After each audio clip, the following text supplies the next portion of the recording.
Corona virus নির্ণয়ে RTPCR, rapid antigen test, টিকা যত ভ্যাকসিন, বিভিন্ন ব্যবস্থাপনা নির্দেশিকা, ঔষধ, অক্সিজেন, প্রয়োজনীয় যন্ত্রপাতি, আইসিইউ, কোভিড চিকিৎসার বিশেষায়িত সুবিধা সম্বলিত নির্দিষ্ট হাসপাতাল, সেবাদানকারীদের জন্য প্রয়োজনীয় নিরাপত্তা সামগ্রী যেমন মাস্ক, পিপি, ফেস শিল্ড এক্সেট্রা ইত্যাদি কোভিড-19 সংক্রান্ত সকল বিষয়ে স্বাস্থ্য ও পরিবার কল্যাণ মন্ত্রণালয় সহ সরকারের সংশ্লিষ্ট মন্ত্রণালয় সংস্থার মধ্যে সমন্বয়ের মাধ্যমে প্রস্তুতি চলমান আছে।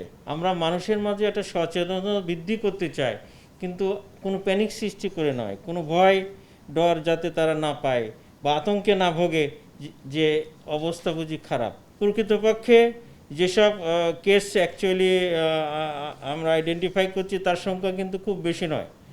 এটা একটা বিষয়, কিন্তু আমাদেরকে সময় মতো ব্যবস্থাপনা নিতে হবে, জনগণের সচেতনতা বৃদ্ধি করতে হবে।